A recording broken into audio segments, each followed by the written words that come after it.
बार गर्मियों की छुट्टियों में मैंने राहुल को अपने गांव घुमाने का वादा किया था और मैं अपना वादा कभी नहीं तोड़ता, फिर चाहे जान ही क्यों ना चली जाए।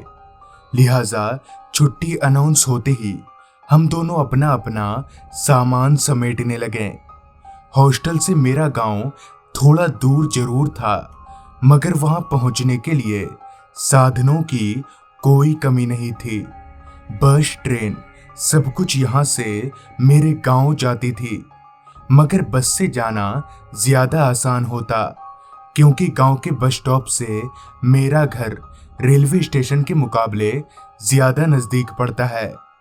तो हमने ये पक्का किया कि हम बस से ही जाएंगे और आज शाम ही निकलेंगे। शाम के वक्त निकलने के दो कारण थे। पहला ये कि दिन के वक्त बस में बहुत ज्यादा भीड़ रहती है, और दूसरा ये कि दिन में गर्मी बहुत लगती है। सारी तैयारी हो जाने के बाद शाम के तकरीबन 5:30 बजे तक हम लोग हॉस्टल से निकल गए। मेरे गांव जाने वाली बस हॉस्टल के बाहर से ही मिलती है, तो हमें कहीं जाने की जरूरत नहीं थी। हमें बस वहां खड़े रहकर बस के आने का इंतजार करना था। कुछ ही देर में हमारी बस भी आ गई। हम दोनों बस में चढ़े और एक एक सीट पकड़कर बैठ गए। शाम का वक्त होने की वजह से उतनी गर्मी नहीं लग रही थी। अंधेरा भी लगभग लगभग हो ही चुका था। मेरा गांव थोड़ा दूर था, तो यकीनन वहां पहुंचते पहुंचते हमें रात हो जाएगी। बस पूरी रफ्तार से रास्ते पर दौड़े जा रही थी। कुछ ही देर में बस मेरे गांव के बस स्टॉप पर रुकी। मैं और राहुल जब हम दोनों बस से उतरे, तब घड़ी में रात के 9:15 बज रहे थे। हालांकि मैं काफी सालों के बाद अपने गांव आया था, मगर फिर भी मुझे रास्ता घाट पहचानने में कोई दिक्कत नहीं हो रही थी, क्योंकि इतने सालों में गांव में कुछ भी नहीं बदला। वही खाली रोड, जंगल और अंधेरा। अभी मैं और राहुल चारों तरफ देख ही रहे थे, तभी राहुल मुझसे बोला, यार यहाँ से अब तेरे घर कैसे जाना है? इस पर मैं बोला, यहाँ से पैदल, और क्या, ज्यादा दूर नहीं है गांव। लिहाजा मैं और राहुल हम दोनों गांव की ओर आगे बढ़ने लगे। लेकिन पता नहीं क्यों राहुल थोड़ा डर रहा था, जिस पर मैंने राहुल से पूछा, क्या हुआ राहुल, डर क्यों रहा है तू? इस पर राहुल बोला, नहीं, डर नहीं रहा, पर ये रास्ता इतना डरावना क्यों लग रहा है? इस पर मैंने बोला, गांव में सब ऐसा ही होता है, डर मत, मैं हूं ना। मगर सच में वो रास्ता कुछ ज्यादा ही डरावना लग रहा था। खैर, अभी हम लोग चल ही रहे थे कि तभी अचानक ही चारों तरफ रोशनी हो गई। सिर उठाकर आसमान की ओर देखा तो बिजलियां चमक रही थीं। पर थोड़ी देर पहले तक तो मौसम बिल्कुल सही था, तो फिर अचानक से ये क्या हो गया। ऊपर से अभी हम जिस रास्ते पर थे उस पर चलते चलते अगर बारिश आ गई तो हम बुरी तरह से फंस जाएंगे, क्योंकि इस रास्ते पर दूर दूर तक एक भी घर या दुकान नहीं था। मैं यही मना रहा था, बस बारिश में भीगने से पहले हम घर पहुंच जाएं। लेकिन शायद हमारी फूटी किस्मत को ये गवारा नहीं था। थोड़ी ही देर में झमाझम बारिश शुरू हो गई। मैं और राहुल बारिश से बचने के लिए एक पेड़ के नीचे जाकर खड़े हो गए। मौसम ने जितनी जल्दी अपना रंग बदला था, उतनी जल्दी शायद गिरगिट भी नहीं बदलता। काले घने बादलों ने आसमान को ऐसे जकड़ लिया था जैसे बारिश कभी बंद ही नहीं होगी। तूफानी हवाओं में हिलते पेड़ और रह रहकर गरजते बादल माहौल को और भी ज्यादा डरावना बना रहे थे। जिस पेड़ के नीचे हम खड़े थे, कुछ देर तक तो उस पेड़ ने हमें भीगने से बचाए रखा, मगर जब बारिश और तेज हो गई। तब उस पेड़ ने भी अपने हाथ खड़े कर लिए। तभी राहुल बोला, यार यहाँ तो हम भीग रहे हैं, अब क्या करें?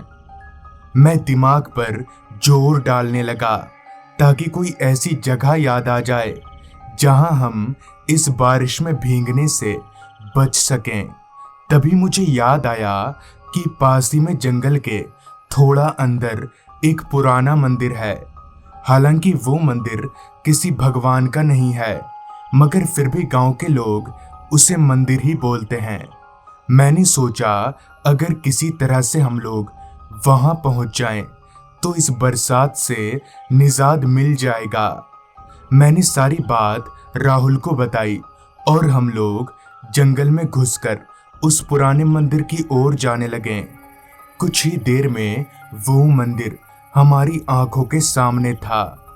मंदिर की दीवारों में दरार पड़ चुके थे, कुछ जगहों से प्लास्टर छूट गया था। खैर हमें क्या, हमें तो सिर्फ इस बरसात से बचना था। लिहाजा मैं और राहुल हम दोनों दौड़कर उस मंदिर में घुस गए। मंदिर के अंदर बहुत ज्यादा अंधेरा था, यहाँ तक कि मैं अपने बगल में खड़े राहुल तक को भी देख नहीं पा रहा था। इतने में ही राहुल बोला, सुनना, मेरे बैग के सबसे ऊपर वाले चेन में टॉर्च होगा, निकाल तो। मैंने अंदाजे से ही राहुल के पीछे जाकर उसका बैग पकड़ा और सबसे ऊपर वाले चेन को खोलकर टॉर्च निकालकर जलाया। मंदिर बाहर से जितना टूटा फूटा और पुराना था, अंदर से भी वैसा ही था। मंदिर के अंदर जहां भगवान की मूर्ति होनी चाहिए, वहां पर एक अजीब सी मूर्ति थी। मूर्ति के माथे पर 2 सींग थे।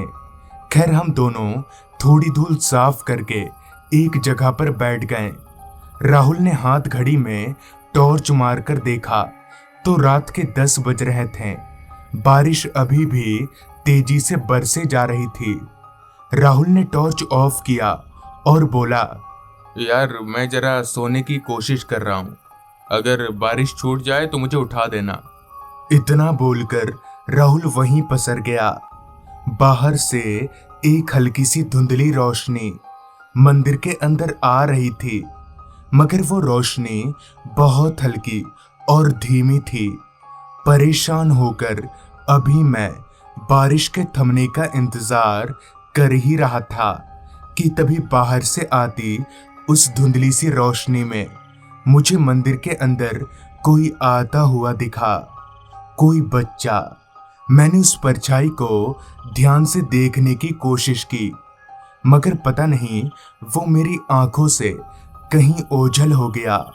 मैंने सोचा शायद मैंने गलत देखा होगा, भला इस जंगल में कोई बच्चा कहाँ से आएगा, वो भी इस टूटे फूटे मंदिर में। कुछ देर तक तो मैं बड़े आराम से जागा रहा, मगर धीरे धीरे मेरी पलकें बंद होने लगीं और कुछ ही देर में मैं नींद के आगोश में चला गया। ना जाने कितनी देर बाद मैं जागा। आंख खोलकर देखा तो मंदिर के दरवाजे के पास कोई खड़ा दिखा। मुझे लगा राहुल होगा, मगर राहुल वहां खड़े होकर क्या कर रहा है, यही सोचकर मैं अपनी जगह पर से उठा और राहुल के पास जाकर बोला, क्या हुआ राहुल, यहाँ क्या कर रहा है? मगर इस पर राहुल ने कोई जवाब नहीं दिया। मैंने नजर घुमाकर राहुल का चेहरा देखने की कोशिश की, लेकिन अंधेरा बहुत घना था। राहुल से कोई जवाब ना पाकर मैंने उसके कंधे पर हाथ रखते हुए कहा, क्या हुआ रे, क्या सोच रहा है? तभी राहुल बोला, अमन, वहां किससे बात कर रहा है? राहुल की यह आवाज मेरे बगल से नहीं बल्कि मेरे पीछे से आई थी। इतने में ही पीछे से राहुल ने टॉर्च जलाया तो टॉर्च की रोशनी में मेरे बगल में खड़ा शख्स दिखा ही नहीं। मेरा पूरा शरीर कांपने लगा कि थोड़ी देर पहले मेरे बगल में वो कौन था।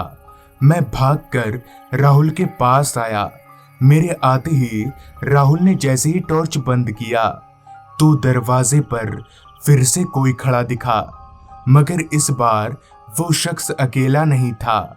उसके साथ कई बच्चे और औरतें भी थी।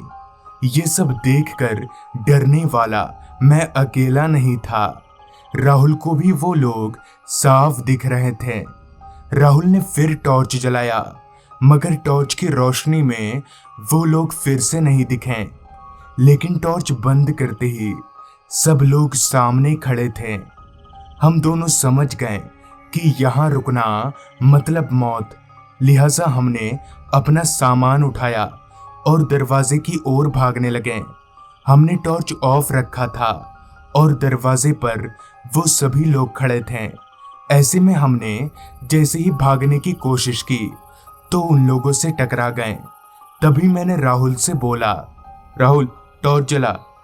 राहुल ने टॉर्च जलाया और उन सभी लोगों के गायब होते ही हम लोग जैसे तैसे वहां से भागे और घर पहुंचकर हमने सबको पूरी बात बता दी। जिस पर घर वालों ने बताया कि दरअसल बहुत पहले उस मंदिर में एक बदमाश तांत्रिक शैतान की पूजा किया करता था और उसने लोगों को अपने जाल में फंसाकर कई बच्चों और कई लोगों की बलि दी है। ये सब करके वो तांत्रिक तो भाग गया, मगर उन लोगों की आत्मा आज भी शैतान के उस मंदिर में भटकती फिरती है। तो दोस्तों,